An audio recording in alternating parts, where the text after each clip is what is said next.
নব যৌবন কালে।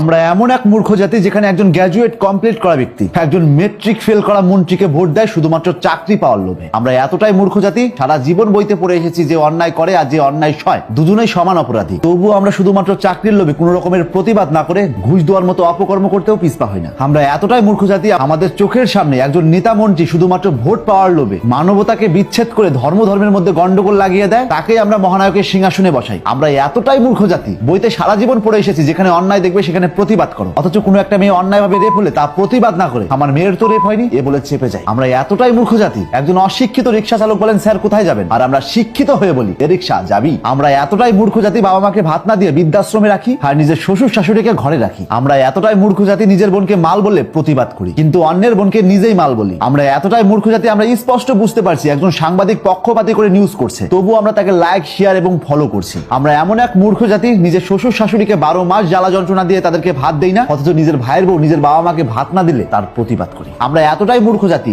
রাস্তা ভাঙা, ড্রেন বন্ধ, বিদ্যুৎ না থাকলে প্রতিনিয়ত সোশ্যাল মিডিয়ায় স্ট্যাটাস দেই, অথচ ভোটের সময় সেই একই ব্যক্তিকে ভোট দিয়ে আবার জিতাই। আমরা এমন এক মূর্খ জাতি, দেশের জন্য মরার কথা বলি, অথচ বাসে দাঁড়িয়ে থাকা একজন বৃদ্ধকে সিট ছেড়ে দিতে গায়ে লাগে। আমরা এতটাই মূর্খ জাতি, সবসময় মেয়েদের সম্মান নিয়ে বড় বড় ভাষণ মারি, অথচ মেয়েদের পোশাক দেখে তার চরিত্র বিচার করি। আমরা এতটাই মূর্খ জাতি, শিক্ষাকে সম্মান করি তার সার্টিফিকেট দেখে, তার নৈতিকতা বা ব্যবহার দেখে নয়। সবকিছুর পরিপ্রেক্ষিতে একটা কথাই বলতে চাই, আজ যদি আমরা নিজেদের ভুলগুলো স্বীকার না করি তাহলে আগামী প্রজন্ম আমাদের কখনোই ক্ষমা করবে না। পরিবর্তন শুরু হয় সরকারকে বদলালে নয়, পরিবর্তন শুরু হয় নিজেকে বদলালে। ভোট দেওয়া, প্রতিবাদ করা, ন্যায়ের পাশে দাঁড়ানো, ঘুষ না দেওয়া, মানবতাকে ধর্মের ঊর্ধ্বে রাখা, এগুলোই সত্যিকারের দেশপ্রেম। বইয়ে পড়ার নীতির আসল প্রয়োগকেই আসল সভ্যতা বলে। আজ যদি আমরা চুপ থাকি, কাল অন্যায় আমাদের দরজার করা নাড়বে। তাই আসুন সুবিধার লোভে নয়, বিবেকের ডাকে সিদ্ধান্ত নেই, কারণ দেশ বদলায় কোনো নেতামন্ত্রী দিয়ে নয়, বদলায় সচেতন নাগরিক দিয়ে। তাই আজ থেকে চোখ কি করলা বন্ধু তুমি।